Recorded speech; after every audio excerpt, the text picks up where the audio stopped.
यदि किसी के यहाँ कोई अतिथि आवे,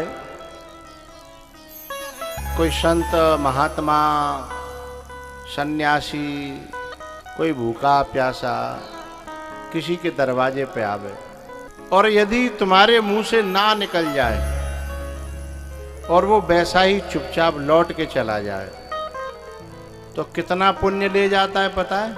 श्लोक समझिए। काष्ठ भार सहस्रेण, सहस्र माने हजार, हजारों मन काठ की लकड़ी, आम की या वन की, जिनसे हवन होता है, कितनी? 1000 मन। और घृत कुंभ शतेन, सैकड़ों घी के घड़े, और इतना बड़ा यज्ञ किया जाए, और उस यज्ञ से जितना पुण्य बनता है, उस पुण्य को एक अतिथि यदि घर से निराश होकर लौट गया तो इतने बड़े पुण्य का सुपड़ा साफ हो जाता है।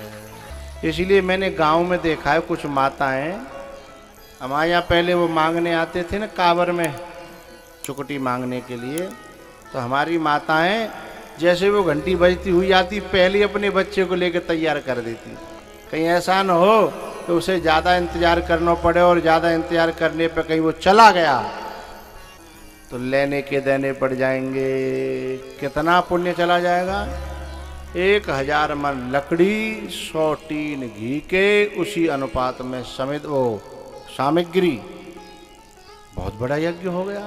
100 टीन घी के जिसमें लगते हों। तो यहाँ विदुर जी महाराज कहते हैं कि तुम्हारे यहाँ से कोई सामान्य अतिथि नहीं गया है, और केवल खाली हाथ नहीं गया है, फटकार खा के गया है। वैसी माता है ना, जैसे कोई घर में सामान नहीं है तो हाथ जोड़ेंगी, क्षमा मांगेंगी, कछु और ले जाओ, यूँ कर लो, क्योंकि वो संतुष्ट होकर के जाए, है ना। और तुम्हारे यहाँ दे तो दुर्योधन ने उल्टा सीधा कहा, लेकिन भगवान फिर भी घूंट पी करके चले गए। उन्हें बांधने की कोशिश की गई, लेकिन फिर भी भगवान चुपचाप चले गए। तो बताओ, अब घबराहट तुम्हें नहीं होगी तो क्या हमें होगी? आपकी घबराहट सच्ची है, ये समझ लो कि ये घबराहट जो है विनाश को लाने वाली है। इसलिए भैया एक प्रार्थना है, क्या?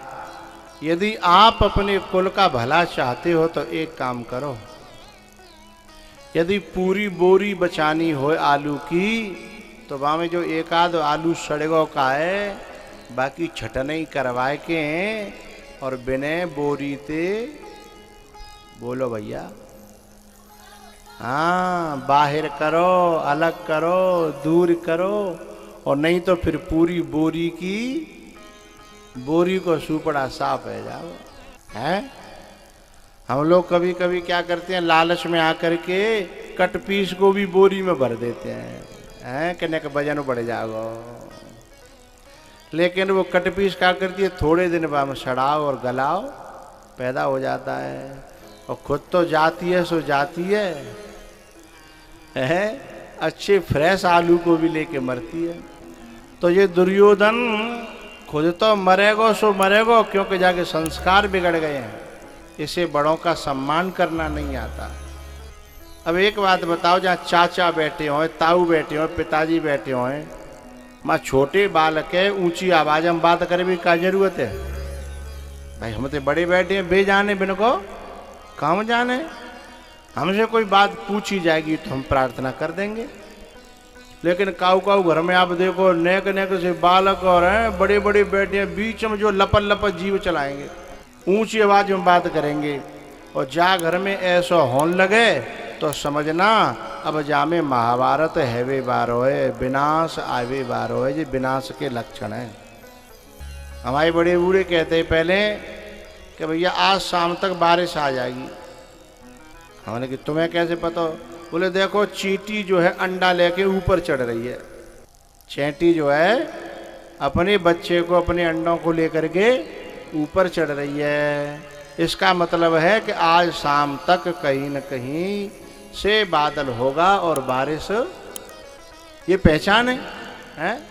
तो ऐसे ही जागर में छोटे लोग उम्र में छोटे और वे बड़ों के सामने बहुत ज़्यादा बक करें, बड़े बनन लगें, बड़ों का अपमान करने लगें, तो समझ लियो जी पहचाने जैसे चैंटी अंडा लेके चढ़ रही है, बादर की पहचान है वर्षा की, ऐसे ही जे विनाश की बोलो बोलो पहचान है।